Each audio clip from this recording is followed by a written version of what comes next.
Paunawa, ito ay hindi financial advice. Para lamang ito sa mga nais sumugal sa website na ito. Para magsimula, pindutin ang link tapos sundan ang instruction. Ito ang itsura ng iyong dashboard. Nakadepende ang kikitain mong TRX araw-araw sa taas ng hashes na meron ka. Makakakuha ka ng libreng 50 hashes o 5 TRX kapag ginamit mo ang link ng referral ko. Kung gusto mo mag-invest, pindutin ang Deposit and Withdraw sa upper left ng screen. Pwede kang gumamit ng kahit anong cryptocurrency sa pag-deposit. Halimbawa, TRX ang gusto mong gamitin sa pag-deposit, pindutin lamang ang TRX logo at may lalabas na wallet address kung saan ka pwedeng mag-deposito. May minimum value na kailangan i-deposito depende sa cryptocurrency na pipiliin mo. Mahigpit na paalala, wag pipindutin ang reinvest button dahil imbis na 10 hashes ang makuha mo sa isang TRX ay magiging 1 hash lang.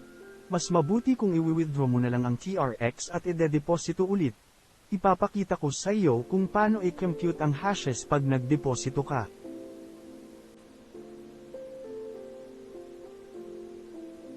Ito ang ginawa kong Excel kung paano i-compute ang hashes. Katulad ng sinabi ko, pag ginamit mo ang referral link ko ay meron kang libreng 5 TRX kahit hindi ka mag-invest.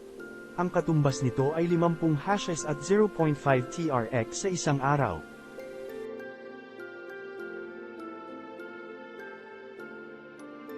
Ang isang TRX ay may katumbas na 10 hashes at ang 10 hashes naman ay equal sa 0.1 TRX daily profit.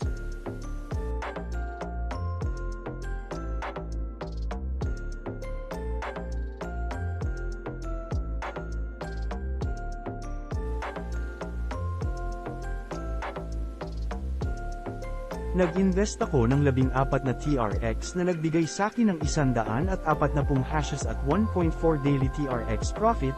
Idagdag mo pa ang free 50 hashes na meron ako kaya ang total ay 170 hashes at 1.9 daily TRX profit. Ngayon, i-compute natin kung gaano katagal bago bumalik ang aking investment. 14 na TRX na original investment ko divide sa 1.9 daily TRX ay 7.39 days or i-round up natin sa 8 days bago bumalik ang aking investment. Ngunit pagkatapos naman nun ay passive income na lang na tuloy-tuloy at pwede ko pang dagdagan kung gusto ko. Maganda pang mag-invest sa website na ito dahil 10 days old pa lamang ito at malamang ay magbabayad pa sila. Mag-a-upload ako ng aking mga withdrawal proof kapag nakapag-withdraw na ako. Paalala muli, mag-invest lang kayo ng halaga na handa kayong mawala dahil ang ganitong mga project ay pwedeng mawala na lamang bigla nang hindi man lang kayo nakakapag-ROI.